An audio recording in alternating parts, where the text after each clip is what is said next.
how to adapt all those processes and everything that you need to still deliver in the same standards, because they are IOC standards, where you still have to deliver this amount of people to these games and make it happen. And you have a deadline. You cannot, like, you have the opening ceremonies. And for me, that's like, you cannot delay one day. It's there.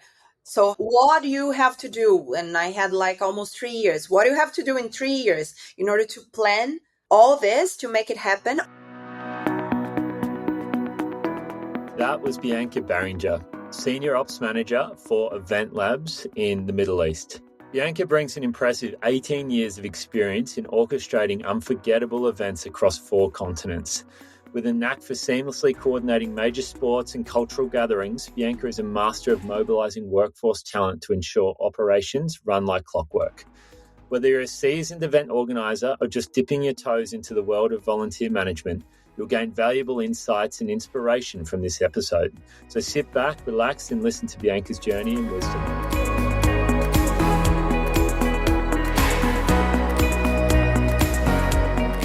Bianca Berenguer, Senior Ops Manager at Event Labs over in Dubai.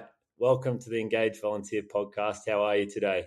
Thank you. I'm good. Thank you. And thank you for inviting me. No, it's a pleasure to have you on. Dubai at the moment, but Brazil, Rio, born and bred. You've been, feels like all over the world, but loving Dubai at the moment. Is that right?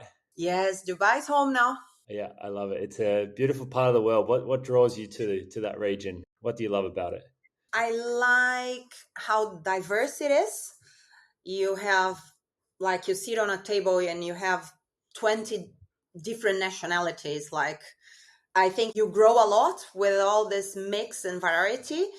And people are just like very open to different things. Like, you are not same. People are just open with who you are, where you come from. There is no discrimination. You just learn a lot, and the region is growing. So I feel really welcoming here, honestly. Yeah, that's great. And Event Labs, that's where you are at the moment. Just for our audience, perhaps from other parts of the world, unaware of Event Labs, do you want to just give us a quick summary of who they are and what they do? Yeah, sure.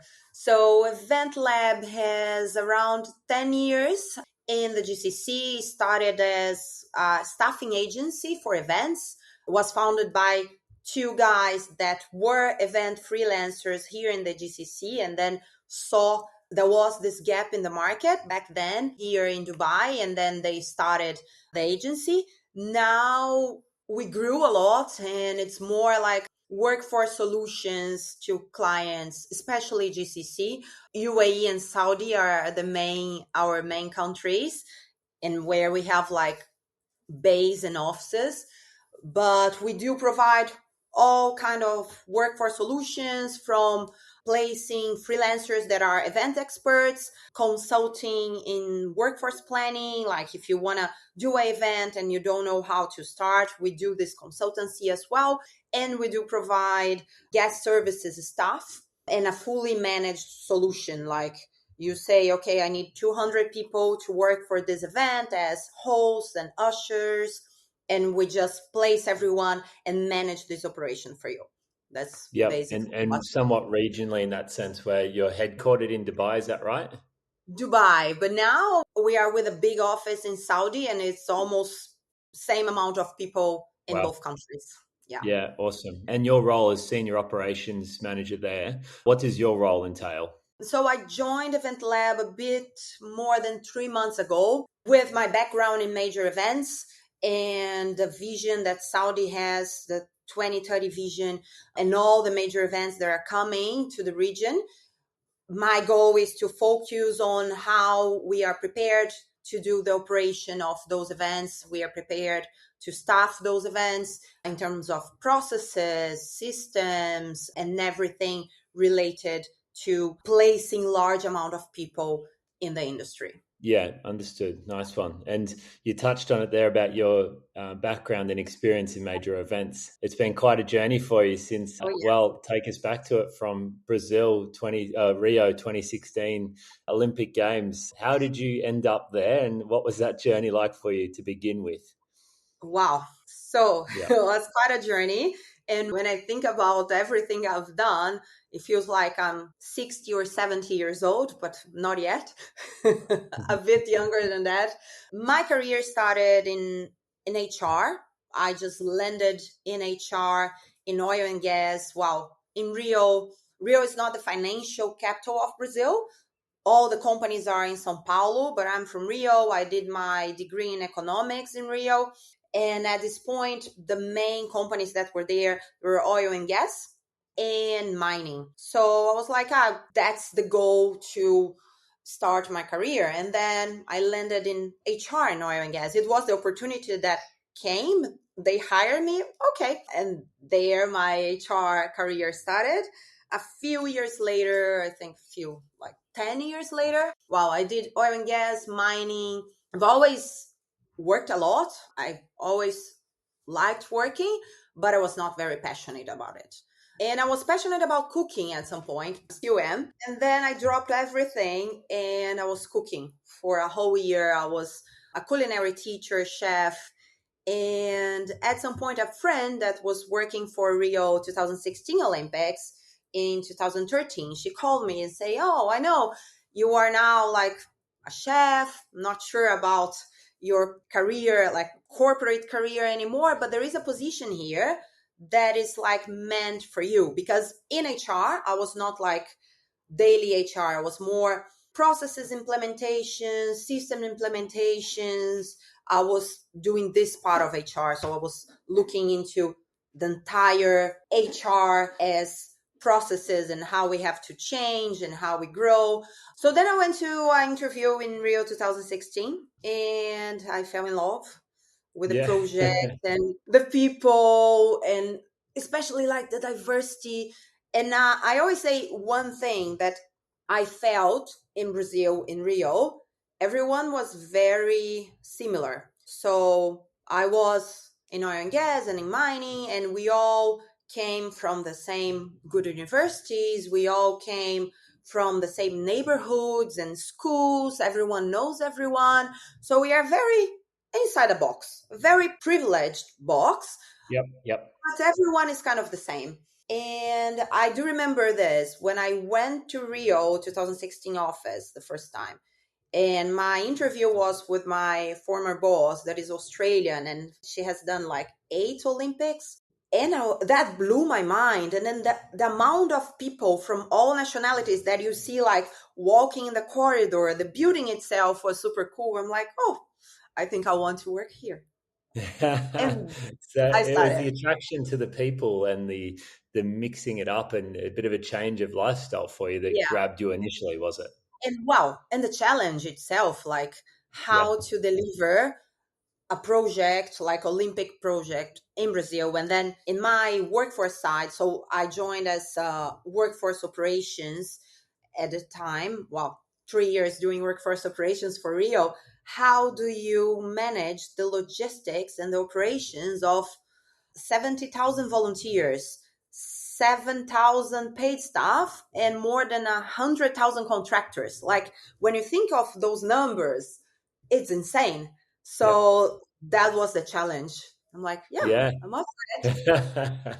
You would have at the start just been like, how are we possibly going to do this? Right. Like, but you would have had Exactly. teams, like you said, your colleague from Australia that had been there and done that before, I guess. And we have a lot of listeners, right, that are going probably early in their journey that would be looking at that going, well, I just can't do it because those numbers are too crazy to me and I could never think of how to manage them. But you would have had really good support early days, I'm sure, to guide you through some of these questionable moments, I'm sure, Yes. uncertainties, right? Oh, yeah. Yes. And especially when you get Olympic Games and you look to the previous ones. So for us was London. Yeah, London 2012. And then what works for UK sometimes doesn't work in Brazil, like works in London. Rio is different. So how to adapt all those processes and everything that you need to still deliver in the same standards, because they are IOC standards, but you still have to deliver this amount of people to these games and make it happen. And you have a deadline. You cannot, like, you have the opening ceremonies, and for me that's like you cannot delay one day. It's there. So Yep. what do you have to do? And I had like almost 3 years. What do you have to do in 3 years in order to plan all this to make it happen? Of course, like I wouldn't have done like from my own mind. You know, you need a lot of previous knowledges, like Hmm. maybe someone in Greece in the first Olympics had to create and then brought up to now. And that's why I think in the games you always need people with previous experience, like, and that's how the new ones will learn. That's how I learned a lot, how to deliver. And it was funny because I just started in the biggest one. Sometimes Mm. your career goes a bit different. You start with smaller events and then you go to a big one like FIFA or Olympic Games. But it was the reverse way for me. Yep. Yeah, thrown right into the thick of it. Yeah. Do you recall some of those adjustments that you needed to make from London to Rio? Do you recall like some key friction points where they're like, no, it has to work this way? And perhaps yourself being from Rio, we're like, well, hang Yeah. on, no, it really works like this over in Rio. Do you recall some of those moments?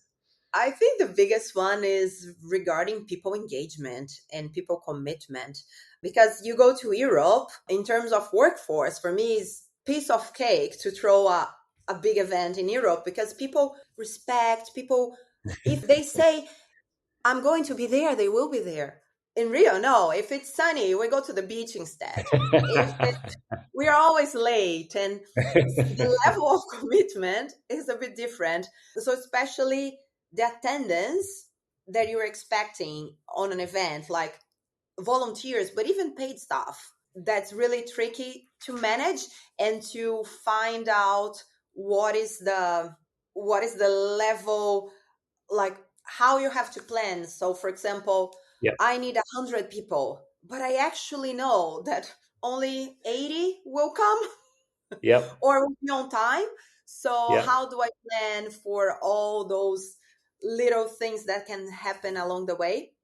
yep, But we are late, but we are very flexible at the same time. So I think yep, another point of almost conflict was yep, when we follow a process, and I saw that in different events, like when you have a process and you have to follow A to Z in this process. In Brazil we go ADW. We find a way, but we always find a way. and yep, and that was really nice to see that we end up making like yep. an excellent games even with all our way of working. Yep, I like it. And that's right. And I think there's a beauty to that of these major events that, because, as you touched on correctly, there is a date and there is no chance of going beyond it, right? There's a beauty in that compared to we work with a lot of charities. And I know yourself, you've worked in the charity space a little bit along your journey as well, where perhaps are on the other edge of the spectrum, where a lot of it is really quite slow and measured processes that sometimes take well, honestly, in my opinion, a couple of years longer than what they probably need to be taking. But that's how it is. I guess Yeah. you've seen both sides of it now, haven't you? To be able to be like, there's a beauty to that rush, but there's also a challenge to it as well. What's your thoughts on that, and just being able to get it done in major events world, and maybe being short sometimes as well? Yeah, I think it's what you said, and I said in the beginning, you have a deadline. No matter what it takes, you need to make it happen. So, another thing that we do, like we have to be passionate about what we are doing because sometimes you have to work like 24 hours. Sometimes you have no life. And I remember my family in 2016 asking me if I was still alive because I was completely gone for 3 months. I couldn't talk to any friends or family, and you just put so much there. If you don't have a team that will put that much, you won't deliver. I Yeah, think that's a yeah, key thing for making the deadlines, and you just need to be passionate. You need to love what you are doing, otherwise yeah. it won't work. We won't get Yeah. there. Yeah, you'll burn out. I understand. And then from those games, was there a moment that really strikes you as like puts a big smile on your face from that process? Was it maybe the opening ceremony, seeing the volunteers and everything? Was there a moment that grabs you? My eyes tear up the opening Yeah, ceremonies. Yeah, it was. Oh, honestly. beautiful. Yeah. Yeah, it was. I couldn't stop crying. Yeah. It was just like, I did this. Yeah, amazing. And so much work, right? So you joined in 2013, was it? So you've been there for, or roughly around there, you've been there for a couple of years? I've been there for 3 years because I stayed for devolution as well. So I completed the entire 3 years. So I Wow. saw it growing. Like when I joined, there were only 300 people in the organization. Mhm. And then at some point we were 7,000. Wow. Yeah, I guess, and those 24-hour days, your family wondering if you're alive or somewhere, and then seeing that opening ceremony and it all come together, it must be pretty special for you and Yeah. the team to have been Yeah. sitting there and watching that. Yeah. You're just so proud and almost like you don't believe. And you worked so much for this day to happen. Like, especially when you join from the beginning and you're like, oh my God, it's here. We've done that. It's Yeah, amazing. I love it. And look, I would love to speak to you for an hour about Rio, but Yeah. your career has had so many experiences. So when Rio finishes up, you jump on a plane to Turkmenistan, of all Yeah. places, of course. Yeah. For the listeners, where is this and why? Travandi, like what's that next journey look for you? Yeah. So when I was working in Rio, that was the best job of my life. I knew I wanted to continue doing games. And of course, not only me, a lot of people want to do the same. And then it was like, what will be the next opportunity? And everyone was trying to see the next major event that we could go in. And it happened to be Turkmenistan. And I'm like, that's the opportunity, just grab and go. And then I went to spend 9 months in Turkmenistan. Wow.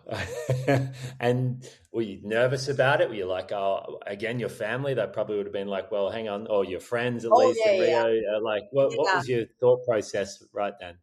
Well, people thought I was crazy for sure. Family and friends thought I was crazy. Like Turkmenistan. First of all, I didn't. Sorry, people from Turkmenistan. I love you, but I didn't know the existence of the country before Yep. before getting this job. I knew about the stunts. Like there are 7 stunts, but I didn't know like Turkmenistan where it is in the map and everything. I had to actually get the map, Google Maps. Ah, okay, next to Iran and Afghanistan. Oh, nice, let's go. But it was quite a Amazing. challenge. Yeah. And like first time actually living abroad, although I've worked like in other countries like Peru, Mozambique, Malawi, but I was not actually living there. I was spending a month and coming back. Turkmenistan was actually the one that I was living. And it was, of course, like a dictatorship. And when you start reading about the country, you're like, what I'm doing? Hmm. And I was the HR manager. So that Yep. was even harder. But it was what I say, it was more like a personal growth journey than professional. Professional was doing a bit of what you do, but at the end, it was more like managing people's mindsets, more like a Yep. psychologist that Yep. I'm not, but I Yep. became than anything else because the country itself was really tough. Like we were Hmm. living in a hotel, everyone living together in a hotel. There was not much life between hotel and office, but it was quite a journey. And the people that were there, like we are all still friends. Like it made people. I think that's another thing about events, especially when they're tough. In Yeah. people just come together, like they are so united as a team that it goes for life. Like I still have mainly like a lot of my best friends from that time. Really amazing. It's well, you would be friends with Kate Halliday, wouldn't you, from those Yeah, yeah, events? Yeah, yeah. and I recall speaking to her about her wedding that she had, and they had people from so many different countries around the world because I mean that's just naturally the life you guys are living now of meeting so many people from everywhere and going through such tough and challenging times that you become such good friends.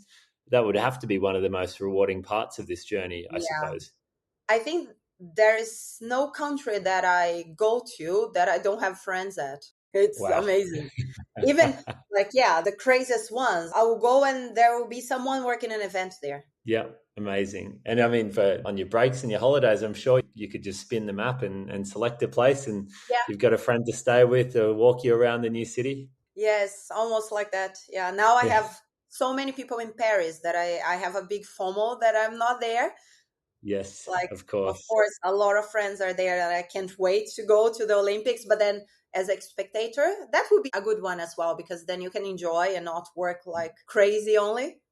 That's true. Yeah, there's the other side of it as well, isn't it? To be able to enjoy and sit back Yes. and watch. Yes, honestly, in Rio, the Olympic Games, I didn't see much. I enjoyed Paralympics a lot because it was quieter. Like after we've done Olympics, Paralympics is way not that smaller, but it's smaller, and then you have more time to actually watch the games and go and see what is happening. That was Yeah. quite fun. Yeah, lovely. All right. And then from Turkmenistan, there's a few different roles that have been there. Abu Dhabi for the Special Olympics. Special I know that Olympics. was a challenging one as well at the end too. But I guess Abu Dhabi, was that your first sort of journey into the sort of the area of the world that you're living now, and sort of Yes, starting to enjoy that lifestyle and the people that you got to meet? Was that the exactly. first foray there? Yes. So from Turkmenistan, I came to Abu Dhabi, and I remember that I was after living in Turkmenistan. I'm like, I want to live in a bit more standard place now, like city, and having a proper personal life. And I came to interview in Abu Dhabi, and I'm like, oh, okay, that's nice. I can Yeah. live here. Then I came back to Brazil, packed everything because, well, in Turkmenistan, I didn't know where I would go next. But when I got the Abu Dhabi gig, packed everything, grabbed Wow. my dogs, moved all the way to the Middle East. And then I did Special Olympics and AFC Asian Cup here. Yeah, in the first time. And it was Special Olympics was tough. I think, especially, it was the first time I was coming into GCC and like understanding how the country works in terms of workforce. Again, I was back to workforce operations, planning to operations. I was doing the entire journey. And one thing that I learned, well, we have to throw like the MENA games, like a smaller games in 2 months. And that was crazy. But then after that, we're like, okay, now we understand how it works and what I have to do to make it work. And I think there are a lot of similarities between the workforce here and back in Brazil. Like, and you would never say Sure. so, but it is like, well, here they are always late as well. And you have to count on that. The people are always late. And there is a lot of the personal touch that you need to put into the project and into the relationships you make. I think that's really special about this region. Some people adapt, some people do not.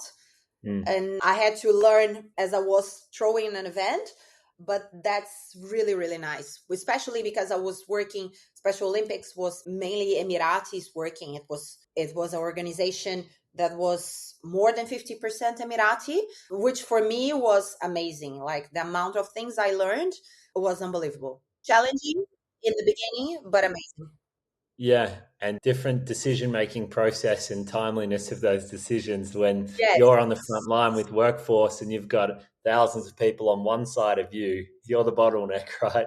And you've exactly. got decisions that are holding things up where you would have had a lot of times where you wouldn't have had an answer, but you would have had thousands of people wanting an answer. How did you deal with that? And you've clearly got used to that somewhat by now.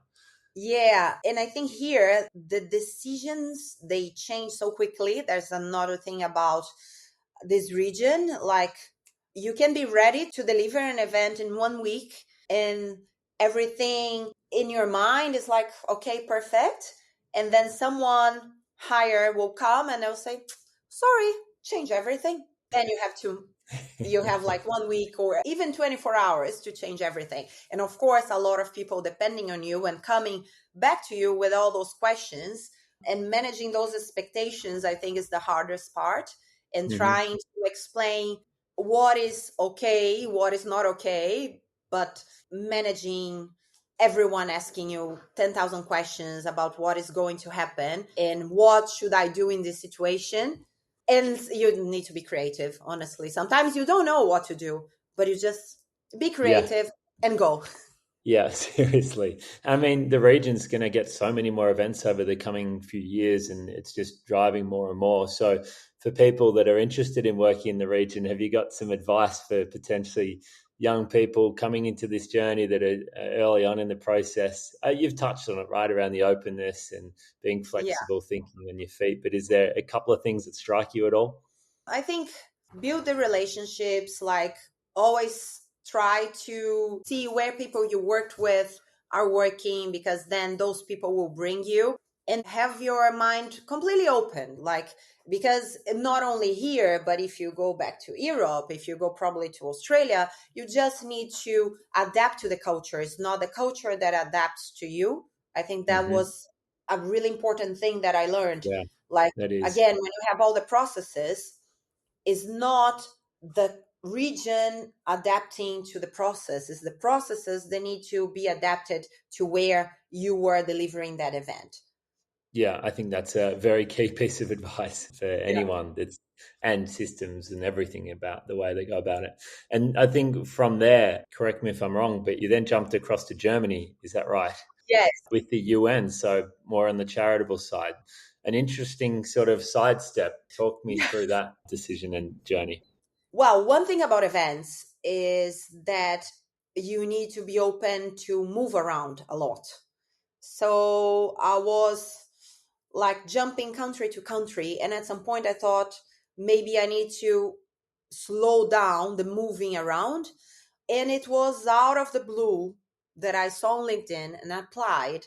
And I got my first interview thinking, I will never be hired for the UN. Come on. What was the role you were applying for? I was a HR manager, but mainly for a specific cell in Germany, in Munich, that was dealing with startups, like, of course, startups for social impact, and Yeah, how you scale up those startups to find better solutions to hunger.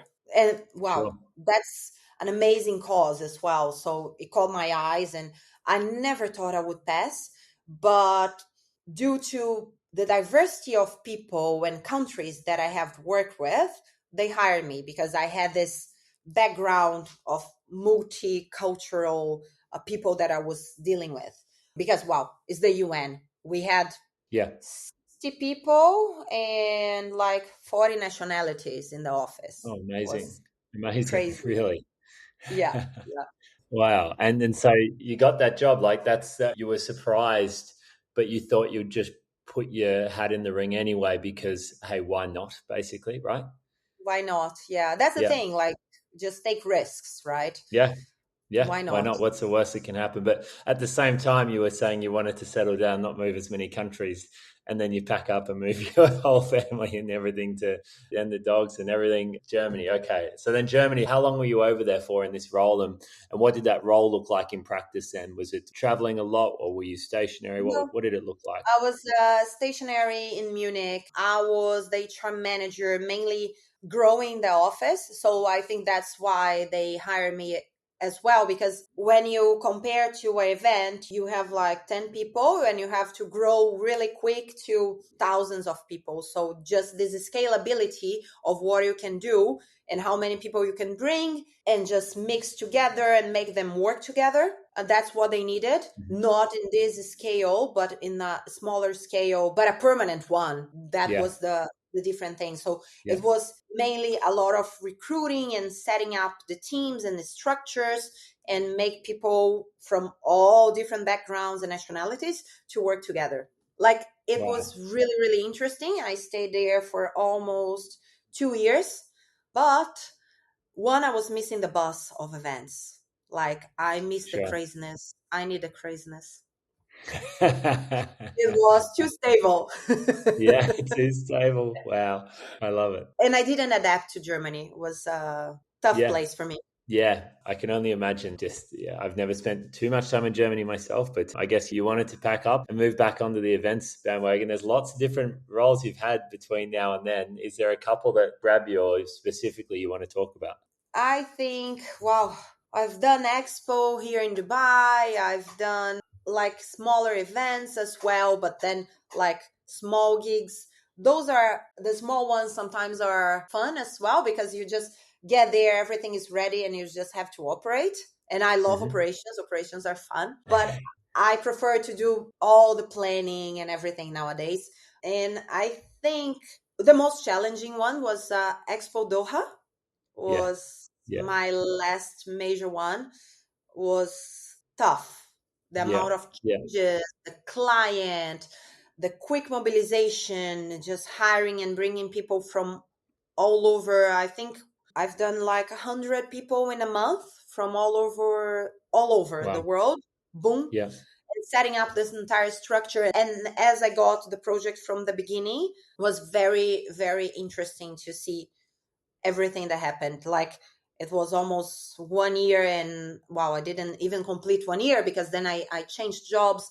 But it was, let's say, 6 months that felt like 1 year and a half in terms of accomplishments that we've done. Wow. Really? Yeah, okay. And that was Doha as well, another country, another, I guess there's similarities across the region, but do you find actually, I'm interested, do you find differences amongst the region and from Saudi to Doha to Dubai? What's your thoughts there on probably with a workforce angle? Any tips or advice on the way people operate? I think Dubai, like UAE, actually is the most with like, I just don't want to say Yeah. the wrong words, but Dubai has a more Occidental mindset nowadays. Dubai, sorry, UAE has the most Occidental mindset nowadays. We've done many major events, so the workforce is more prepared. It's easier to find people. There are loads of people that worked in different events here, and they're ready to go.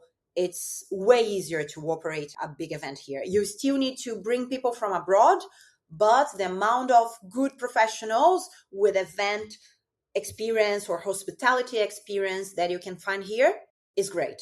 Like Paul Dubai, for example, I think the majority was hired locally, or Yep. at Yeah. least were previously here in another event and then came back to do Dubai Expo. Once you go to Qatar, and I was there for the FIFA World Cup as well. First thing, the country is way smaller, Yep. and they were not that prepared. In They had the Asian games like 26. No, I don't Mhm. remember when, but like back then they had Asian games.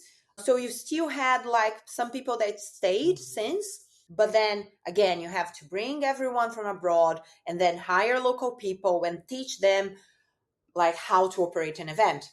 And I think that's the same now with Saudi. It's changing, but if you go to Saudi now, you have much more locals like in Saudis that are gaining like event expertise, and you can use them already in better Yep. positions in events. But people are super open to learn. That's, I think, amazing thing about Saudi. The country Yeah. is huge. There are Yep. different locations, and the amount of people there that want to learn, that want to grow and want to change the country and want to show like to the world that the country is a nice country and you are welcome here. I think that's brilliant. And the main difference about the workforce is that you still have to teach them along the way. You still need to create this legacy that they don't have. Like, they have done a few events, they have Formula One, they have other main events happening around in Riyadh, but nothing like that major. So they Hmm. still need to learn, and they still need expats expertise to try to teach. And I think one thing that is changing mainly is that few years ago you would just throw event there, just bring everyone from abroad, you set up, you operate, and you go, done, halas. Yep. Nowadays, the difference is like you come, you teach, you create a legacy here, because we want to keep doing events, and they don't want to, fair enough, they don't want to rely on just expats and people from Yep. abroad that can be expensive and can not be available to deliver those events. So you want to create that standard in the country. Yeah, and the education, and I've just looked it up in the background here, but when I spent a few weeks over in Saudi, and what blew me away was the amount of young people working everywhere. Just, you could notice it when you were there. And the country itself has 16, 18 million people under the age of 30. Like, Yeah, it's that's a insane. massive population of people that want these events, but also can want to work at these events as well and volunteer and the casual staff at Yeah, these events now that I'm sure Event Lab and the team, you guys now, that's a big focus for you guys, right? Around yeah. that region. Talk to me about that education piece. You touched on it there about their want to listen and learn, but then also from your side, do you guys have a formal process you go about training new workforce? Do you bring in team leaders that do in-person trainings? Like, how do you personally go about educating workforce and team leaders as well? Yeah, we do have a good training piece for all the events that we throw. And now we're seeing more like even the clients requiring more Saudis in the workforce, sometimes 100% Saudis, sometimes like 80, 70%. That's a rule, right? So that would be your customer, so an event or a venue or something saying, hey, Bianca, by the way, we need 80% of these staff to be Saudis. That's how it works. Exactly. Yep. Exactly. So the Yep. client asks, and wow, of course, there is the Saudization piece as well, even for a lot of roles. So, for example, if you want to be HR in Saudi, it has to be a Saudi national. So the country is putting regulation, but even the clients, they want to build this capability internally, so they require that. And I think that's amazing, because then what we do, we get the supervisors that we worked before, we have our own team, like fixed team, full time, that go there and train everyone. So we have like this training plan in guest services and hospitality, and how you deal with clients, how is a difficult situation, what you can do, what you cannot do. So, for example, a guest comes to you and you're just like on your phone like that, you cannot do that. Yeah. How do you dress? How do you behave? The basic training. And of course, the training in the operations itself, depending on the event that we are delivering. So normally we always bring people from previous events, and in Saudi especially, that will train the workforce. But then a good thing to observe is that those people that we did an event like 1 2 years before, let's say, they are now like doing so many events with us that they upgraded, they became a supervisor, a team leader. So we see this career path as well, like as people learn and grow. Yeah, yeah, fantastic. And that's yeah, from my early days of the event workforce, Spark Event Group in Australia, the staffing from universities having dream team members and the different groups and classifications as people progress through, especially Yeah, young people, and they want to earn their badges and they want to progress through these things. I'm sure people in Saudi, but across the whole region, are wanting to further their career, and Event Lab's probably a yeah, great place to get started with that and progress through that journey, yeah. right? So it's And events yeah, exciting, right? So of course it's not for everyone. Again, you have to be passionate, but it's dynamic. Like if you don't want to sit in an office and work in a computer 8 hours a day, and if you're passionate about festivals or parks or sports, it's a amazing way to start your career. it is. Yeah, yeah, fantastic. So you've been very generous with your time. There's two questions I often finish on with the podcast, and the first one is actually a question from a prior guest that was on the podcast, and that is there a moment that hits you around?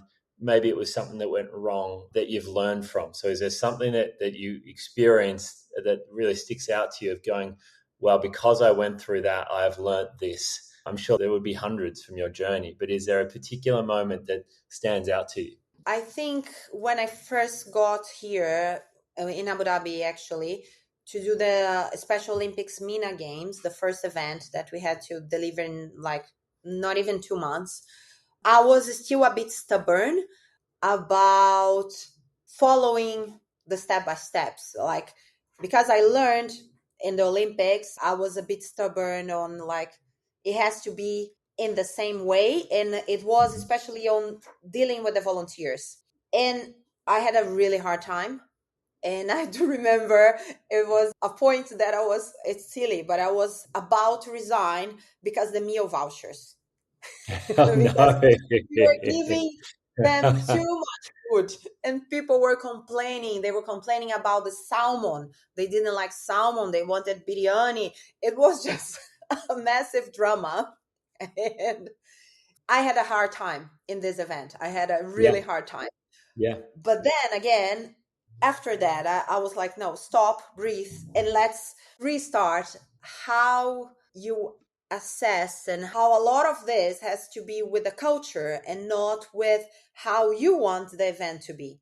Because sometimes we just come, okay, I've done this amazing event and I think it has to be in the same way. No, it doesn't. So that goes the flexibility again, like in the process that has to adapt to the culture and not the culture to adapt to Yeah. the process. Yeah, I I like think it. that was my key learning. That's a good one. Uh, you could be back in Rio working in the kitchen again. You could be cooking again. Had you said Oh no yeah. meal vouchers must be done this way, it could be a very different journey for you. So you stuck through, but thank you for sharing that. Then the last one would be similar to the last. Is there a question that you would like to ask the next guest that's coming on? And there's a diverse range of heads of workforce, volunteer leaders, HR managers that are on this podcast. Is there a question that you would like to ask them for the next person joining us? It's a tricky one, so I'll give you a minute. Yeah, let me think. Wow. In managing people and events, right? I think, okay, and it's personally hard for me. It's how you balance for people that are starting their career and they are in your team and you want to make them grow. That's a hard question, but how you balance the amount of management Mm-hmm. and support and autonomy that you give to people in events, especially when you go to operations, because you cannot be there 100% of the time. Yeah. So you have to trust, but at the same time, you have the accountability of what is happening. So you are the workforce manager and you respond for whatever is happening in the venue, for example. But at the same time, you're not there 100% of the time. So how do you properly manage your team to not be micromanaging them on a daily basis, to give them the autonomy they need, but also the support they need without creating like a total mess that Yeah. at the end it will be your fault. I think. I know. Yeah. Tough question. I like it. That's a good one. Good luck to the person that needs to answer that one. And Yeah. I'm sure Good luck. it doesn't. I like it. No, but thank you. Well, look, again, you've been so great with your time, Bianca. So, yeah, look, we might wrap it there, but thank you so much again. And My pleasure. it's been an amazing story and journey, and I'm sure there's plenty more adventures on the way for you, which is very exciting. So, thanks again for Thank your you. time. Thank you. Thank you for inviting me. My pleasure.